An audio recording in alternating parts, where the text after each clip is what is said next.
Welcome again students in my YouTube channel. In this it is the third part of the chapter 9, the problem of deficit demand and excess demand. In this part we will study about measure to correct the deficit demand and excess demand as the topic is flashing on your screen. In other two parts we already studied about the problem of deficit demand and its causes and consequences. Then second part is related to problem of excess demand and consequences of excess demand and causes of excess demand. So let's start today's study. Next, measure to correct the deficit and excess demand, fiscal and monetary policy. Then government के पास दो policy होती है, physical policy और monetary policy होती है. Then how does the government handle both the situation. इनको दोनों पॉलिसी से पढ़ते हैं. फिजिकल पॉलिसी आपका रेवेन्यू और एक्सपेंडिचर पॉलिसी होता है गवर्नमेंट का. तो अब डेफिसिट डिमांड है. डेफिसिट डिमांड में it means people have low income, लोगों का पैसा कम है, वो डिमांड क्रिएट नहीं करते, प्रोपेंसिटी टू कंज्यूम लो है. तो गवर्नमेंट को क्या करना है कि लोगों को ज्यादा खर्चा करना है, पैसे का मनी सप्लाई को बढ़ाना है. ठीक, तो गवर्नमेंट वहां अपने एक्सपेंडिचर को बढ़ा के चलती है फिजिकल पॉलिसी में. और एक्सिस डिमांड में गवर्नमेंट को अपने खर्चों को कम करना पड़ता है. आपने पहले कॉजेज ऑफ डेफिसिट डिमांड और एक्सिस डिमांड के कॉजेज पढ़ लिए. Now it is very simple.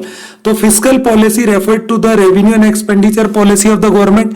It is also called budgetary policy. Last chapter में भी पढ़ा था आपने, मनी बैंकिंग में भी आपने पॉलिसी को पढ़ा है. It is near a revision here. It focus on stability of the country. तो बजट में गवर्नमेंट हमारी इकोनॉमी के स्टेबिलिटी पे फोकस करती है. It is the main objective of the government budget. Upcoming chapter है गवर्नमेंट बजट वाला, वहां भी आप इसको पढ़ पाएंगे. It focus on stability of the economy bye correcting the situation of excess demand and deficit demand.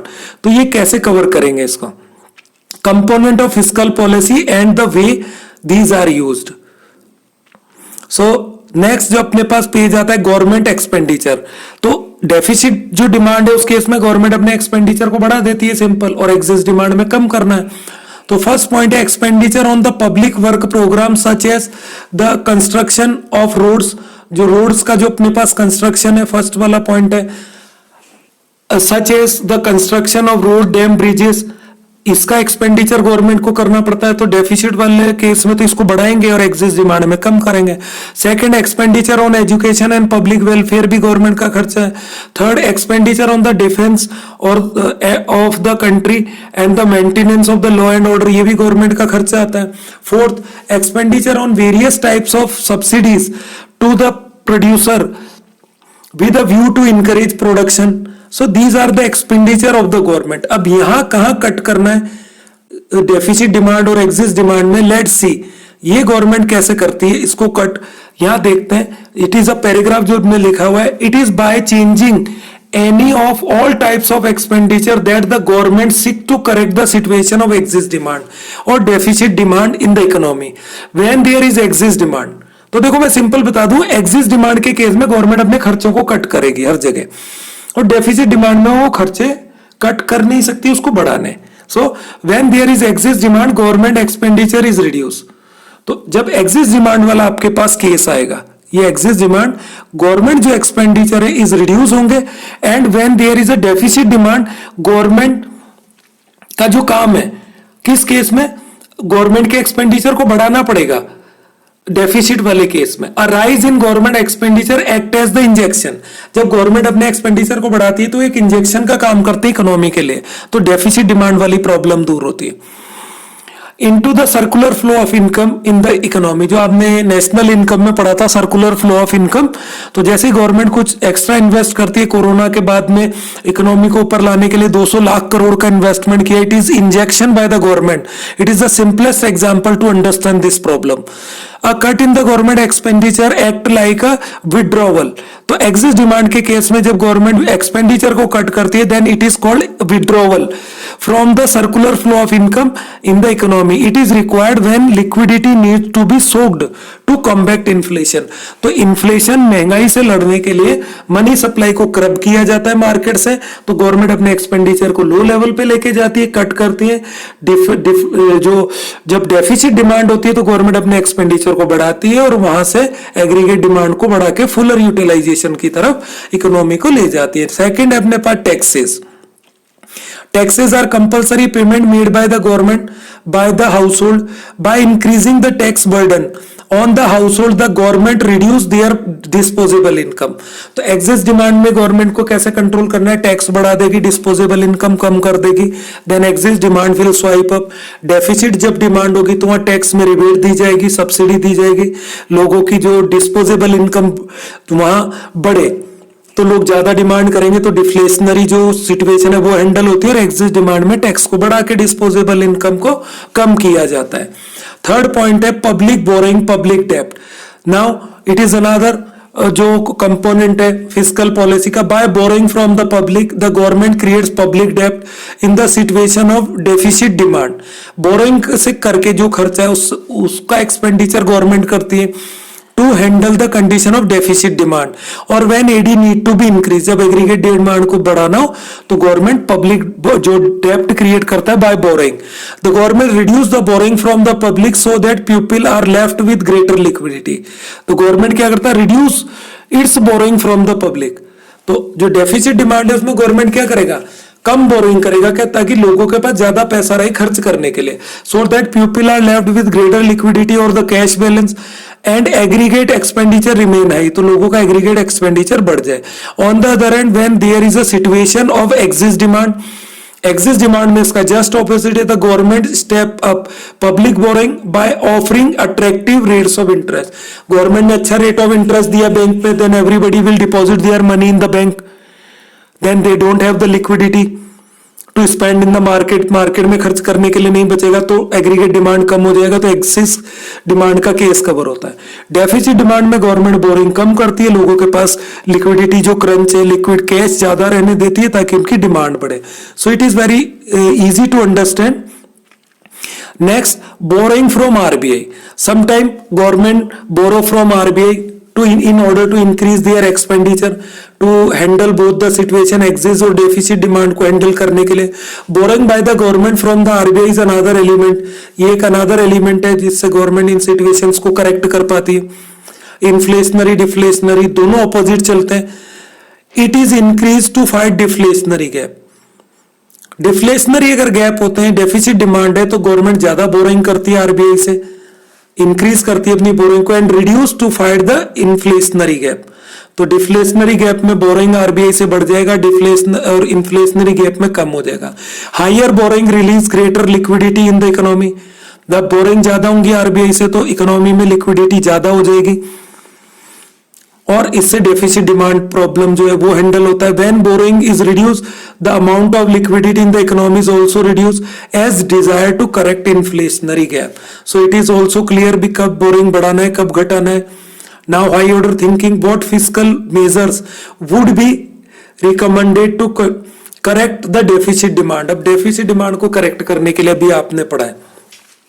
Deficit demand को cover करने के लिए, करेक्ट करने के लिए क्या करते हैं? गवर्नमेंट अपने एक्सपेंडिचर बढ़ाती है, हर तरीके से बोरिंग को बढ़ाएगी, बोरिंग को, पब्लिक बोरिंग को कम कर देगा. तो answer is here.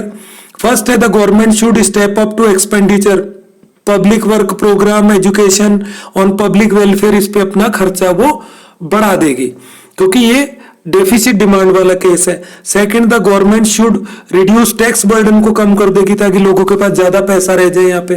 Third point, the government should raise more funds from the RBI. RBI से ज्यादा पैसा लेके मार्केट में खर्च करेगा ताकि लिक्विडिटी मार्केट में बढ़ के आए. Number 4, the government should plan to cut public borrowing. Public borrowing कम करेगा ताकि लोगों के पास पैसा ज्यादा रह जाए. So these are the point. It is perfect answer. Now monetary policies. अब monetary policy में क्या होता है? आपके पास CRR है, SLR है, all the instrument जो आपने मनी बैंकिंग चैप्टर में पढ़ा है. तो यहाँ पे क्या करना है दोनों सिचुएशन को हैंडल करने के लिए? फर्स्ट ऑफ ऑल आता है application of monetary instrument to correct the situation of excess demand.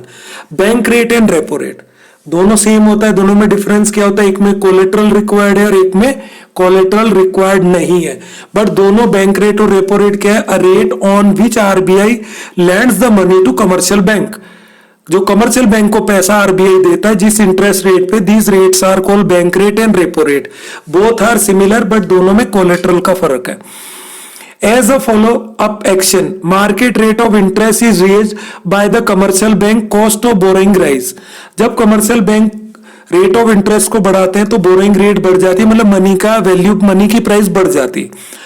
It lowers the demand for credit lending to a cut in the consumption of investment expenditure।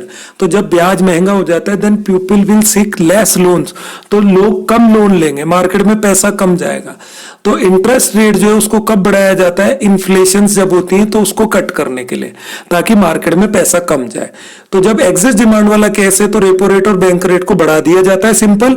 और जब deflationary gap होते हैं तो bank rate और repo rate को cut कर दिया जाता है, ताकि कमर्शियल बैंक आरबीआई से ज्यादा लोन ले और वो मार्केट में मनी की जो प्राइस है उसको कम कर दे, मार्केट में ज्यादा पैसा है। आफ्टर कोरोना रेपो रेट जो था आरबीआई ने उसको काफी कट किया है, कम किया है, बैंक के इंटरेस्ट रेट कम है, लोग अब बैंक में पैसा डिपॉजिट नहीं करा के उसको मार्केट में इन्वेस्ट करेंगे।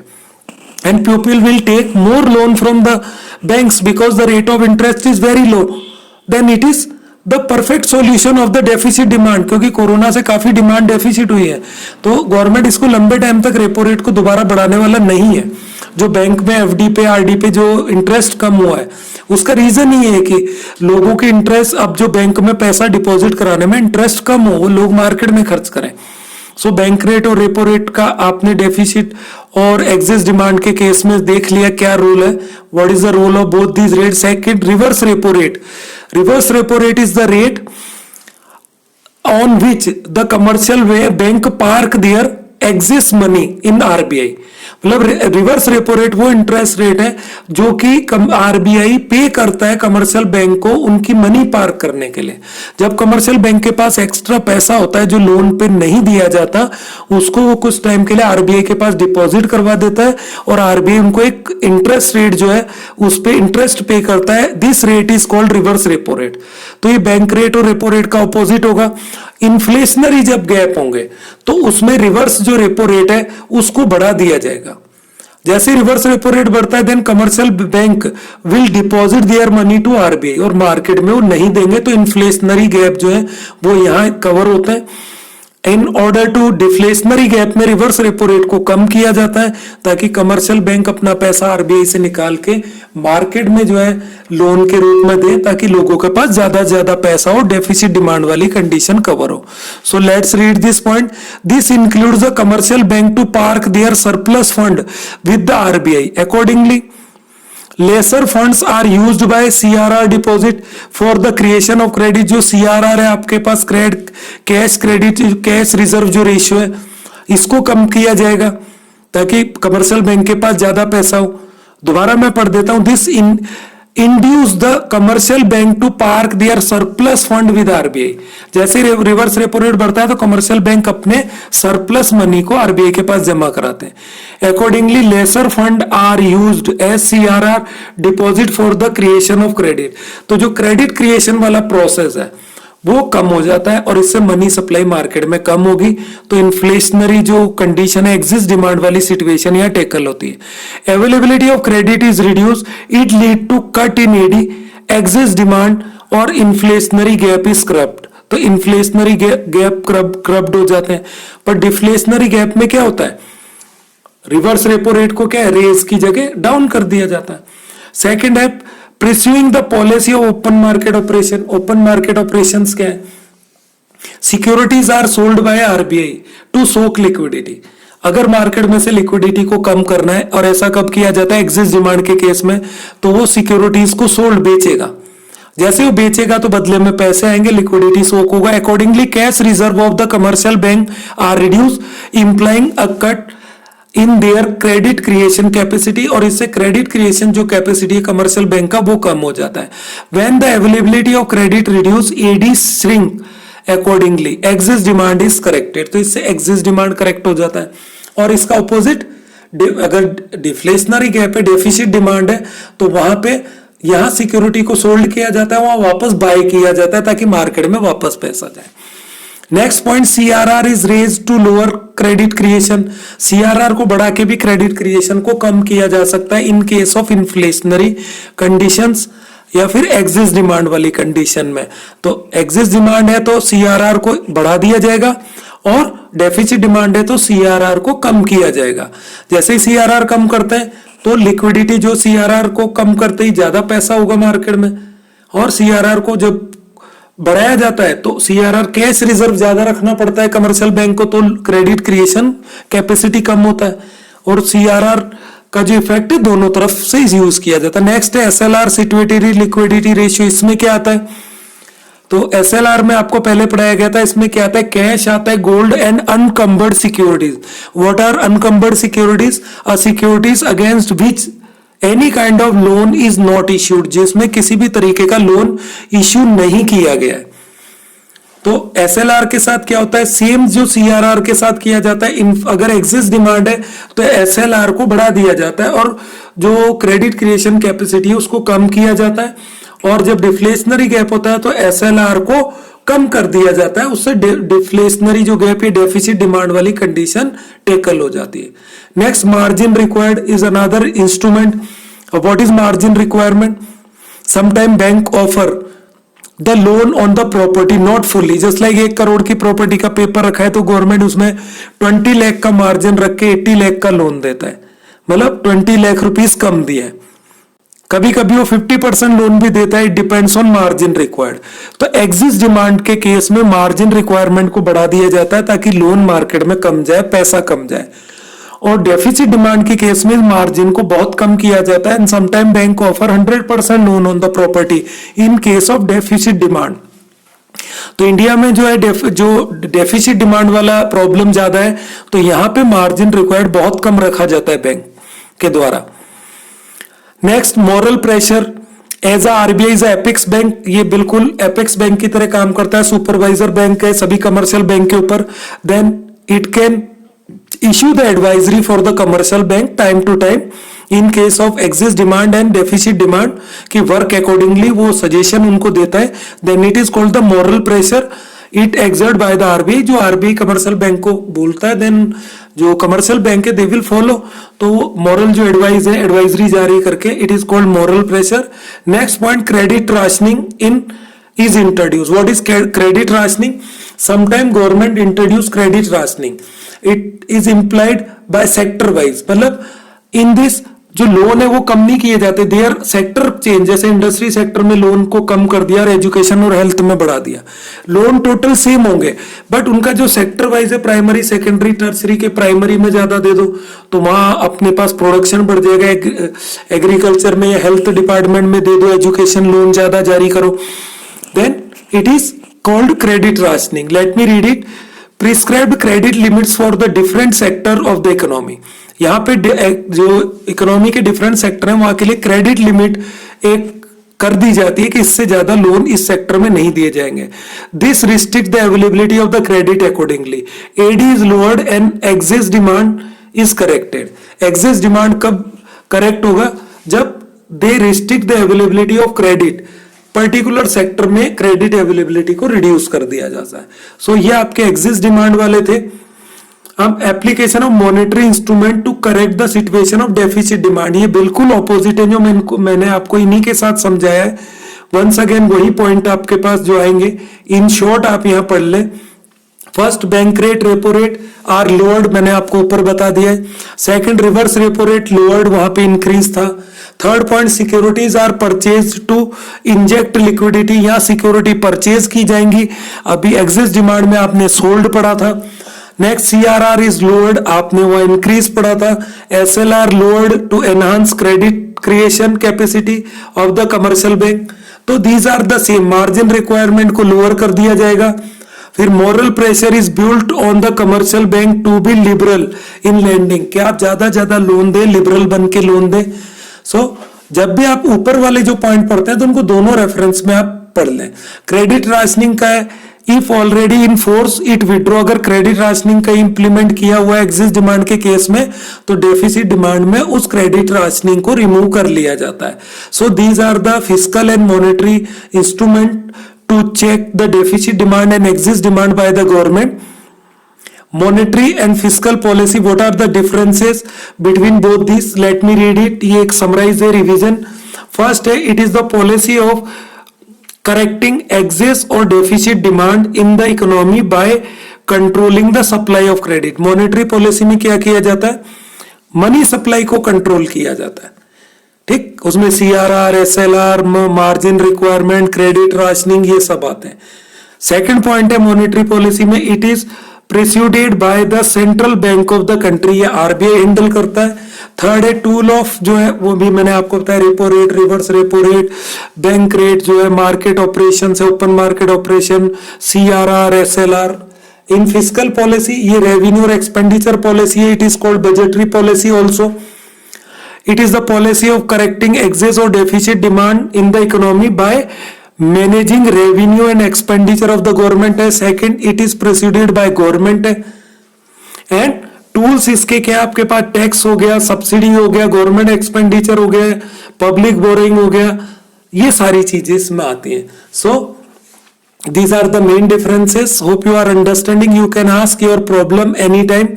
And this is the end of this chapter. I hope that you are enjoying. Kindly ask your problem. Your board examination is near. Kindly revise and watch each and every part of the chapter for the deep study. Thank you very much.